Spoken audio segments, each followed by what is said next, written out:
আমার বয়স যখন মাত্র ২০ বছর, তখনই আমার বাবা-মা আমার বিয়ে দিয়ে দিলেন। আমার বিয়ের দিন আমার ১৬ বছরের দেবর আমন খুব খুশি ছিল। আমি তাকে সবসময় আমার ছোট ভাইয়ের মতোই মনে করতাম, আর সেও আমাকে স্নেহে ভাবিমা বলে ডাকত। স্বামীর মৃত্যুর পর আমি একা ঘুমাতে ভয় পেতাম, তাই আমি আমার ১৬ বছরের দেবরকে আমার সঙ্গে বিছানায় শোয়াতে শুরু করলাম। শীতের রাতগুলো ছিল, আর একই বিছানায় ১৬ বছরের দেবরের সঙ্গে ঘুমানো আমার কাছে খুব অদ্ভুত লাগত। সে তখনও আমার থেকে অনেক ছোট ছিল, কিন্তু ১৬ বছর বয়সে সে ২৫ বছরের যুবকের মতো দেখাত। স্বামীর মৃত্যুর পর আমি খুব কষ্টে দিন কাটাচ্ছিলাম, কিন্তু কতদিন এভাবে চলবে? সেই রাতে আমি ভাবলাম একবার দেবরকে পরীক্ষা করে দেখি। রাতের অর্ধেকটা পার হয়ে গেলে আমি তাকে নাড়িয়ে দিয়ে দেখলাম সে গভীর ঘুমে ছিল। কিন্তু হাত দিতেই আমার চোখ ছানাবড়া হয়ে গেল, কারণ ভুলবশতে আমার দেবরের ৭ ইঞ্চি জিনিসে হাত লেগে গেল। আর তারপর? এই দুই বন্ধুর গল্পটি সম্পূর্ণ শুনুন, এটি খুবই মজার গল্প। আমার বিয়ের দিন সে অত্যন্ত খুশি ছিল। আমি তাকে সবসময় আমার ছোট ভাইয়ের মতোই ভাবতাম, আর সেও আমাকে ভাবিমা বলে ডাকত। তার মিষ্টি মুখ আর দুষ্টু হাসিতে এমন আনন্দ ছিল, যেন সে সত্যিই একজন নতুন মা পেয়েছে। কিন্তু এই আনন্দময় দিনের কিছুক্ষণ পরেই আমার জীবনে দুঃখের অন্ধকার নেমে এল। আমার স্বামীর আকস্মিক মৃত্যু হয়ে গেল, আর তার চলে যাওয়ার পর বাড়িতে আমি একদম একা হয়ে গেলাম। এখন আমার দেবরই আমার একমাত্র ভরসা ছিল। তবুও রাতে একা ঘুমোতে আমার ভয় লাগত। ঠান্ডা শীতের রাতগুলো দীর্ঘ মনে হতো, আর আমার মনে এক অদ্ভুত অস্থিরতা ভর করত। কিছু রাত ধরে আমি তাকে আমার সঙ্গে বিছানায় শোয়াতে শুরু করেছিলাম, যাতে এই একাকিত্ব আর ভয় থেকে কিছুটা মুক্তি পাই। তার বয়স মাত্র ১৬ বছর হলেও তার গঠনে তাকে তার বয়সের চেয়ে অনেক বড় দেখাত। স্বামীর চলে যাওয়ার পর আমি যতটা পারছিলাম সংসার চালাচ্ছিলাম, কিন্তু মনের অশান্তি দমন করা সহজ ছিল না। সেই রাতেও মনে অদ্ভুত অস্থিরতা নিয়ে আমি ঘুমাতে চেষ্টা করছিলাম। রাতের অর্ধেকটা পার হয়ে গেলে আমি হঠাৎ আমকে দেখতে গেলাম, সে গভীর ঘুমে ছিল, মাসুম আর নিষ্পাপ। তাকে দেখে আমার চোখে জল চলে এল। এই ছোট্ট বাচ্চাটিও তার ভাইকে হারিয়েছে, তবুও সে আমার পাশে দাঁড়িয়ে আছে। আমার মায়ের কথা মনে পড়ল, যিনি সবসময় বলতেন, বেটা, দেবরকে সবসময় নিজের ছেলের মতো ভাবো, কিন্তু দূরত্ব বজায় রাখো। সে বড় হলে তোমার আর তার মধ্যে স্বাভাবিক সীমারেখা আরও স্পষ্ট হয়ে যাবে। আমার মনে এই কথাগুলোর অর্থ এখন আরও গভীর হয়ে গেল। আমাকে আমনের যত্ন নিতে হবে, তার মিষ্টিমাখা মুখের যত্ন নিতে হবে। মা বলেছিলেন, বেটা, দেবরের সাথে কিছু দূরত্ব বজায় রাখো। চেষ্টা করো সে যেন অকারণে তোমার ঘরে না আসে। তুমি একজন বিবাহিত মেয়ে, তোমাকে নিজের আর পরিবারের সম্মানের কথা ভাবতে হবে। মায়ের এই কথাগুলো শুনতে শুনতে আমার মনে হতো সে আমন সম্পর্কে একটু বেশি খারাপ ভাবছে, আর আমি তার কথায় রাগ করতাম। কিন্তু এখন যখন স্বামীকে হারিয়ে আমি নিঃসঙ্গ হয়ে গেছি, মায়ের কথার মানে বুঝতে পারছি। সেই রাতেও যখন আমি একা বসেছিলাম, আমার চোখের জল থামছিল না। আমার হৃদয়ে ব্যথার ঢেউ উঠছিল যে আমার স্বামী আমাকে এই দুনিয়ায় একা রেখে চলে গেছেন। আমি কখনো ভাবিনি যে সে আমাকে আমনের হাতে রেখে চলে যাবে। রাত ১টা বেজে গেছে, আর আমন এখনও বাড়ি ফেরেনি। সম্ভবত সে তার ভাইয়ের আত্মীয়দের সাথে ছিল, আর এই ভেবে আমার কিছুটা স্বস্তি হচ্ছিল। সে বাড়ি আসেনি, তার অনুপস্থিতিতে আমি একরকম স্বস্তি পেয়েছিলাম। সেই সময় মায়ের কথাগুলো আমার মনে গভীরভাবে প্রভাব ফেলছিল। এমন সময় হঠাৎ দরজায় কড়া নাড়ল, আর আমার হৃদয় দ্রুত স্পন্দিত হতে লাগল। ভয়ে ভয়ে আমি ভাবলাম, কে হতে পারে? কিন্তু বাইরে থেকে আওয়াজ এল, ভাবি, দরজা খোলো। আমি কি তার আওয়াজ শুনে আমার মনে এক অদ্ভুত অনুভূতি জেগে উঠল। সে আমার কান্না দেখে বলল, ভাবি, আপনার চিন্তা করার দরকার নেই। আমি আপনার সহায় হব। আপনি এই বাড়ি থেকে কখনো যাবেন না। তার কথা শুনে আমার মন ভারী হয়ে গেল এবং আমার চোখে চিন্তার মধ্যে একটি নতুন আশার আভাস দেখা দিল। তারপর সে বলল, ভাবি, আপনি এই ঘরে ঘুমান। অন্য ঘরটি ছাদের কাছে, আমার মনে হয় না আপনার সেখানে থাকা উচিত। এখন সবাই জানে যে আমাদের বাড়িতে ভাইয়ের মৃত্যু হয়েছে এবং কেউ খারাপ উদ্দেশ্যে আমাদের বাড়িতে আসতে পারে। তার এত বুদ্ধিদীপ্ত কথা শুনে আমি অবাক হয়ে গেলাম। ভাবতে লাগলাম, এত ছোট বয়সে তার এসব কথা কিভাবে মনে হচ্ছে। কিন্তু তবুও তার কথায় যুক্তি ছিল এবং তার চিন্তা আমাকে তার কথা মানতে বাধ্য করল। আমি তার ঘরে চলে গেলাম।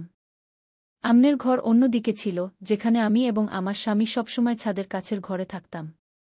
ঘরে পা দিলেই সব কিছু অদ্ভুত লাগতে শুরু করল। আজ প্রথমবার আমি আমার ঘর থেকে বাইরে অন্য ঘরে ছিলাম। কিন্তু যেই আমি ঘরের দরজা বন্ধ করলাম এবং চোখ তুলে তাকালাম, সেখানে একটি জিনিস ছিল যা দেখে আমার চোখ ছানাবড়া হয়ে গেল। আমনের বয়স ছিল ১৬ বছর এবং আমি বিশ্বাস করতে পারছিলাম না যে সে যা করেছিল তা কোনো ছোট শিশুর নয়, বরং একজন বড় এবং বুদ্ধিমান মানবের মতো ছিল। তার কথায় এমন কিছু ছিল যা শুনে আমি তার মায়া এবং বুদ্ধিমত্তায় অবাক হচ্ছিলাম। যে শিশুটি সাধারণত আমার চোখে ছোট মনে হতো, এখন সে আমার কাছে একজন পরিপক্ক এবং সুচিন্তিত ব্যক্তি বলে মনে হচ্ছিল। আমনের ঘরে পা দিলেই আমি একটি অদ্ভুত অনুভূতি পেলাম। আমি দেখলাম যা কিছু আমি লুকিয়ে রেখেছিলাম তা সেখানে কিভাবে পৌঁছেছে। আমার সব জিনিস সেখানে পড়েছিল এবং এক মুহূর্তে আমার মনে হল যে এইসব কিছু আমনি করেছে। এই ব্যাপারটি আমাকে খুব অদ্ভুত লাগল এবং আমি ভাবতে লাগলাম যে সকাল হতেই আমি এ বিষয়ে প্রশ্ন করব। তারপর আমার চোখে ঘুমের ভার আসতে লাগল। রাতের ৯টা বাজে গিয়েছিল এবং আমি অবাক হচ্ছিলাম যে কিভাবে এত গভীর ঘুম এসেছে আমার। ২ দিন ধরে আমি ঠিকমতো ঘুমাতে পারিনি, কিন্তু আজ মনে হচ্ছিল যেন কেউ চুপিসারে আমাকে ঘুমের মাদকতা ঢেলে দিয়েছে। আমার মন বারবার ভাবছিল, আমি কি আমনের আনা চাল খেয়ে অজ্ঞান হয়ে গিয়েছিলাম? আমি এসব ভাবছিলাম, এমন সময় চোখ মুছে বাইরে এলাম। সামনে আমন রান্নাঘরে চা বানাচ্ছিল এবং তার মাধুর্যে এমন কিছু ছিল যা আমাকে আরও অবাক করছিল। আমনের ১৬ বছর বয়সে তার মুখ থেকে যা শুনলাম তা আমাকে গভীরভাবে আঘাত দিল। সে চা আমার সামনে রেখে বলল, ভাবি, আপনি ঘুমিয়ে পড়েছিলেন। আপনার খুব ভালো ঘুম হয়েছে না? তার কথায় ছিল এক মাধুর্য, কিন্তু চোখে লুকিয়ে ছিল অন্য কিছু। আমার খুব খারাপ লাগল এবং আমি তারই সুরে উত্তর দিলাম, হ্যাঁ, আজ আমার খুব ঘুম পেয়েছিল। ও সে সঙ্গে সঙ্গে বলে উঠল, তাহলে কেন ঘুম আসে না, ভাবি? আমি আপনার চালে ঘুমের বড়ি মিশিয়ে দিয়েছিলাম। আমি আমার বন্ধুকে বলেছিলাম যে আমার ভাবির ঘুম হয় না, তখন সে বলেছিল, তার চালে ঘুমের বড়ি মিশিয়ে দিও, এতে সে শান্তিতে ঘুমিয়ে পড়বে। তার কথা আমাকে হতবাক ও বিব্রত করল। আমন, তুমি এমন ভাবতে পারলে কি করে? আমি চিৎকার করে বললাম, তুমি তোমার ভাবিকে অজ্ঞান করতে চেয়েছিলে। আমার হৃদয় একদম ঠান্ডা হয়ে গেল। সে দ্রুত বলল, না ভাবি, আমি শুধু আপনাকে ভালো ঘুম দিতে চেয়েছিলাম। এখন আপনি তো সতেজ দেখাচ্ছেন। সে চা আমার সামনে রাখল এবং আমি সন্দেহ করতে শুরু করলাম। তুমি এতে কিছু মিশিয়েছ না তো? আমি তাকিয়ে জিজ্ঞেস করলাম।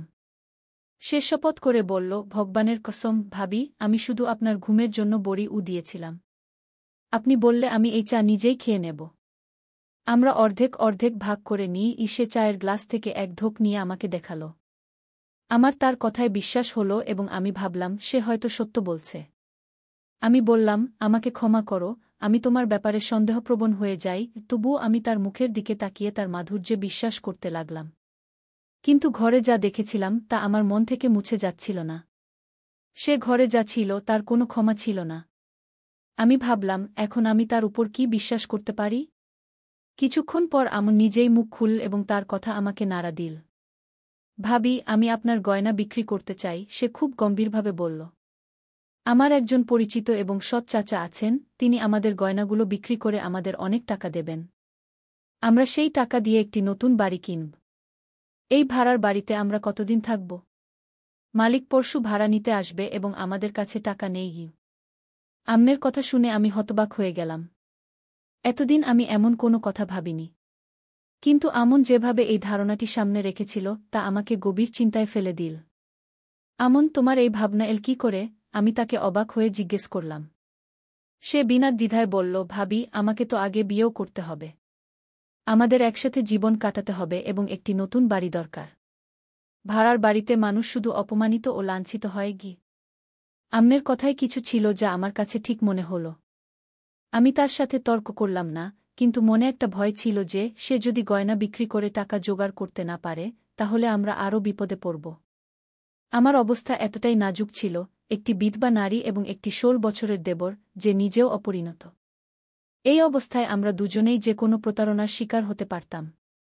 আমি ভাবলাম, হয়তো আমাকে এই ব্যাপারে কারো সাথে পরামর্শ করা উচিত।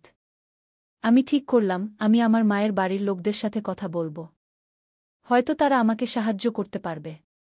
কিন্তু তখন আমার মনে আরও একটি প্রশ্ন জেগে উঠল। সেই গয়না, যার ব্যাপারে আমি আম্মের সাথে কখনো কথা বলিনি, তা তার হাতে এল কি করে? তালাও তো ভাঙা ছিল না, তাহলে সে সেই গয়না বের করল কিভাবে?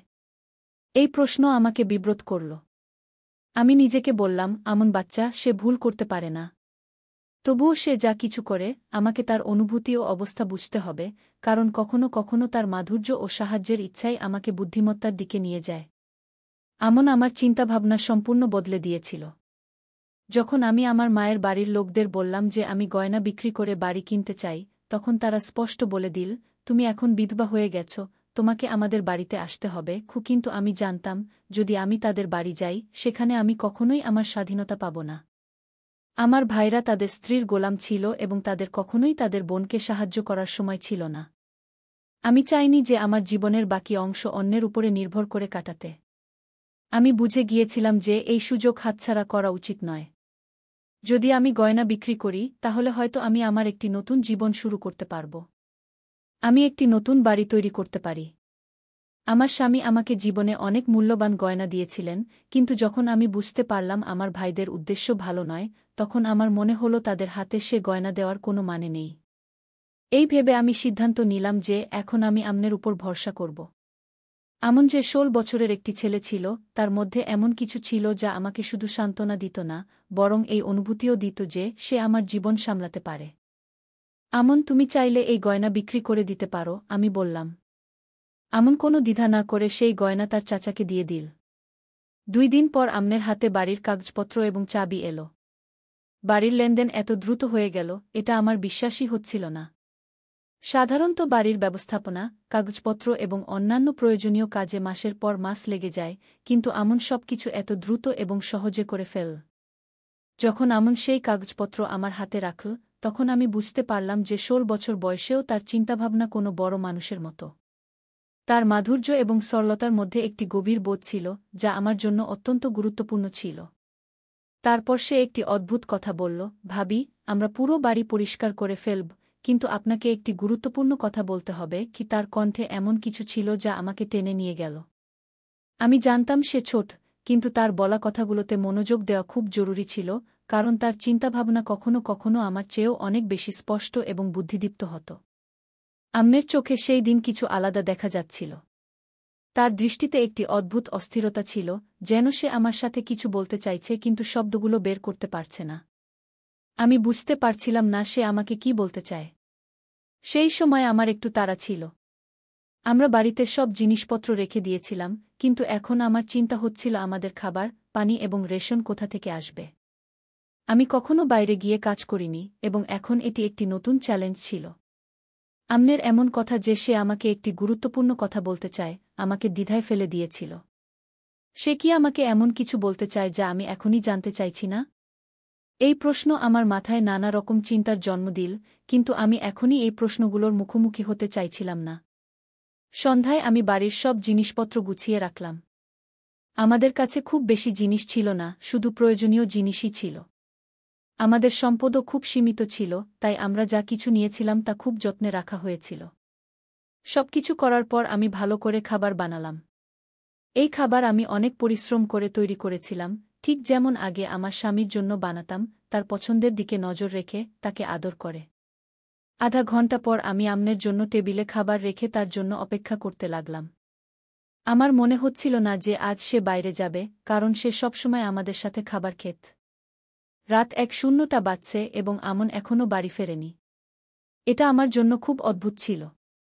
আগে, আমার স্বামীর মৃত্যুর আগে, সে সন্ধ্যা 5টার মধ্যে বাড়ি ফিরে আসত এবং তারপর বাইরে যেত না। যখন আমরা কখনো বাইরে যেতাম, তখন সেও আমাদের সাথে যেত, তা আইসক্রিম খেতে হোক বা অন্য কোনো কাজে।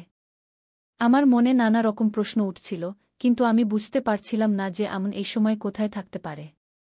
রাত 1-2টা বেজে গেছে এবং আমন বাড়ি ফেরেনি। আমি ভয় পাচ্ছিলাম কারণ সে কখনো একা বাইরে যায় না। আমি তার জন্য অপেক্ষা করতে শুরু করি এবং তখন অন্ধকার রাতে দরজায় কড়া নাড়া শুনলাম। আমি রেগে দরজা খুললাম এবং তাকে দেখামাত্র আমার ভেতরের রাগ ফেটে পড়ল। তুমি কোথায় গিয়েছিলে, আমন? আমি কঠোর স্বরে জিজ্ঞাসা করলাম, তোমার লজ্জা হয় না? আমি তোমার ভাবি, তোমার জন্য অপেক্ষা করছি। আমি তোমার জন্য খাবার বানিয়েছি, আর তুমি বেরিয়ে গেলে? আমনের চোখে এক অদ্ভুত অস্থিরতা ছিল। সে তার জায়গায় দাঁড়িয়ে ছিল এবং আমার কথার উত্তর দিচ্ছিল না। আমি রেগে বলছিলাম, তুমি এভাবে কোথায় যাও? তোমার বাইরে যাওয়ার দরকার ছিল না। তুমি তোমার বন্ধুদের এখানেই ডাকতে পারতে। কুশে আমার কথায় কান দিল না, তার দৃষ্টি আমার থেকে দূরে কোথাও ছিল। এবং তারপর সে কোনো দ্বিধা ছাড়াই বলল, ভাবি, আমি তোমার কোনো কথা শুনতে চাই না। তুমি নিজে খাবার খেয়ে নাও, আমাকে খাওয়াতে হবে না। এবং রেগে সে ঘরের দিকে চলে গেল। তার কথায় কিছু ছিল, যেন সে কোনো বড় মানুষ, কেউ যে তার কথা থেকে পিছপা হবে না। আমি অবাক হয়েছিলাম, সে তো মাত্র 16 বছরের একটি ছেলে, কিন্তু তার রাগে অনেক কিছু ছিল।